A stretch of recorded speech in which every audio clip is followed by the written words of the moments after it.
আরে হ্যাঁ হ্যাঁ ঠিক আছে, আমি টাইম মতো চলে আসবো।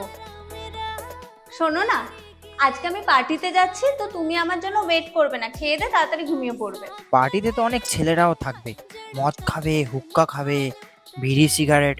না না, যেতে দিলে হবে না। এই তুমি এটা কি ড্রেস পরেছো? এখন তো রাতের বেলা, তাই নাইট ড্রেস পরেছি। কোনো দরকার নেই এসব পার্টি ফার্টিতে যাওয়ার। যাও সোজা গিয়ে কুর্তি পরে ঘুমিয়ে পড়ো। বেবি, তোমার পার্টিতে যাওয়ার কথা ছিল না? তুমিই তো যেতে দিলে না আমাকে। আসলে কি বলো তো, তোমাকে তো নর্মাল ড্রেসে দেখে অভ্যস্ত, তাই হঠাৎ করে নাইট ড্রেস দেখে আমার রাগ হয়ে গিয়েছিল, আর সেই জন্যই মানা করে দিই। বাই দ্য ওয়ে, তোমার যেন কটার সময় যাওয়ার কথা ছিল? 9টার সময়। আর তো 9টা বাজতে মাত্র 5 মিনিট বাকি। এখন তোমার রেডি হতে হবে, মেকআপ করতে হবে, আমার তো মনে হয় এখন আর যাওয়াই হবে না। এমন করে বলছো যেন তুমি আমাকে যেতে দেবে। হ্যাঁ, তো যদি তুমি 5 মিনিটের মধ্যে রেডি হতে পারো তাহলে যাও। ঠিক আছে বেবি, আমি পার্টিতে গেলাম, তুমি তাড়াতাড়ি খাওয়া দাওয়া করে কিন্তু ঘুমিয়ে পড়ো। বাই।